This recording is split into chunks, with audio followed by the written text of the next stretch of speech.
Okay, and then, but... Which is, I mean, it's only about a month and a week from now, but it is, you know, it's still fine. Yeah, but a week seems quite a bit with laying in bed. Like, that's what my last week's been. Because you said it'd be in July 1st, right? So we're still looking at about 5 weeks out. Yeah, July it like kicks in, but they told me that I would still have my current medical or whatever, but that is a double, like I'll be double covered. Okay. Yeah, so, I mean, it's up to you. If you want to try to wait that long, we can wait that long to put it in. If you want to just go ahead and talk with our financial department group and just see what that would cost you completely out of pocket, and if that number is doable for you, we could just go that way. I just don't know. You know, the tough part is essentially like what you. I just want to hear your opinion in regards to what your recommendation is, because that's what I'll go with. Like, because I trust you. Well, you know me. I like to be a minimalist, right? Like, I don't want to subject you to more surgery than you need to have, and you don't want to have more surgery than you need to have. Yeah. So I think it would be best to see how the injection works, and if it works amazing, then great. Potentially, we just saved you a surgery. But if it doesn't work, then at least like you and I kind of know that, like, all right, like we kind of had to do this because like we did everything we could to try to avoid it. So what do I need to do from here? So, if you're okay with that, and we would continue with the injections, or would like go down the injection path, then the next question is: do you want to have a chat with financial services and see whether they're out-of-pocket prices, or do you want us to wait until July to submit it through Medicare and? Well, I think that probably wait until July is going to be the better option, but in the meantime, also the management of day-to-day ability is the issue. Yeah, I mean, we could, if you want, like I said, it may be worth just talking to financial services just to see what that number is. Okay. I don't quote me. I think it's somewhere around 150, 170. I'm not totally sure. Okay. But if that ends up being doable, then at least you would not have to wait that extra time. Yeah, then I would like to talk to him then. Okay.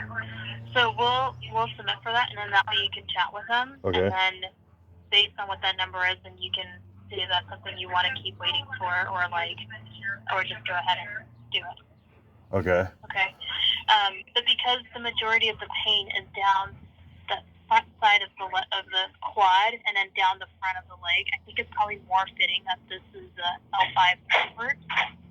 Okay. And then so I'm gonna have them target that L5 nervert.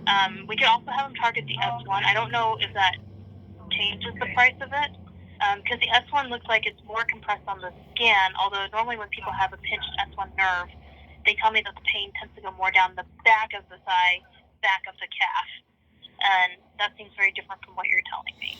Yeah, no, remember when we did the tethered cord? Mm-hmm. And how it was like basically consistent from my hip all the way down to my feet? Yeah. Yeah, it's not like that. It's just like right in the butt cheek hip area, and then the front part of the calf. Okay, and so this is not the same. This is not the same area as the surgery we did in March of last year, right? Okay. I don't know what's affecting it, but yeah, it's the left side. But you know, like when we did that surgery, so we did your tether cord surgery in like 2019, right? Yeah. And then we had a second surgery March last year. Okay. Yeah, that was a decompression something. Yeah. Does this seem more like that pain? Yeah. But not is that pain in the same, not in the same area? Well, it's almost in the same area, but it skips the upper leg part. And then it goes to the outer front calf, and then it doesn't go to the feet. Okay. So but it is pretty much in a different area of the leg then. Yeah. Okay. Well, before it was basically the whole thing. It was my whole hip and leg. It was all the way solid all the way through, even to the top of my feet. Yeah. But like, I guess like I'm not so much worried about if there's like spaces where it's not involved as like, the area. Like if you thought about your quad and like there's the front part of your quad, the outside part of your quad, the inner thigh, and then the back of your thigh. Because I feel like beforehand it was more back of the thigh. Yeah. This time it's off to the side. Yeah, on the butt cheek area. It was the same type area on the butt cheek part. Okay, but how about on the side part? No. Okay. On the side part, we're not having any pain, or it's on the side? No, I hardly get any at all. Like barely, rarely. Yeah, on my upper, from my knee to my hip, there's really nothing, no pain issue. But from my knee to the top of my foot, on the front, on the front side of the shin, it literally hurts bad. Okay. So compared to the old last time nerve pain, the old nerve pain was more that one solid streak down the back of the leg. Yeah. Okay. So this is that same type of pain, but just in the front of the shin now. Yeah. Okay.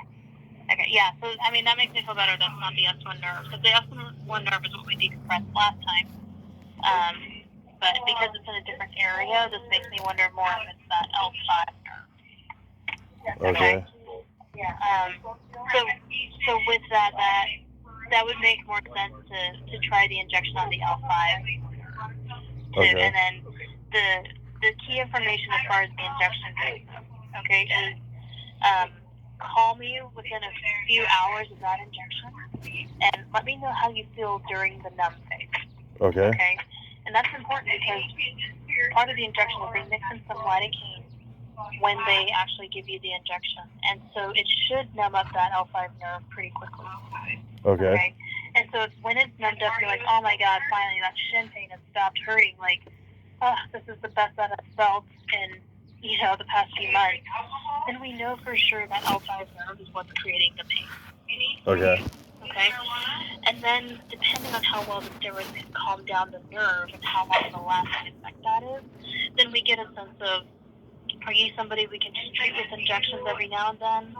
Or is it something that it's so irritated that the injections aren't going to work, and then do we need to consider surgery after that?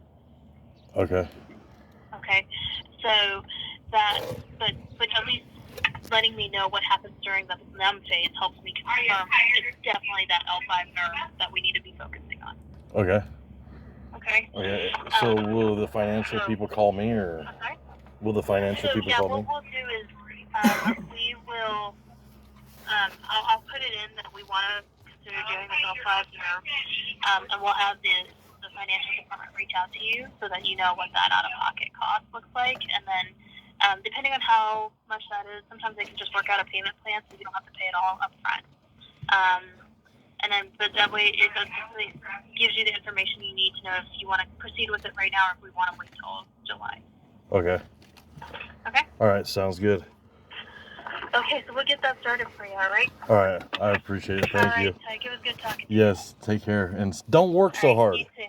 I'm trying to, but I gotta worry about you guys. I know you do care, and I appreciate it. All right. All right, thank you.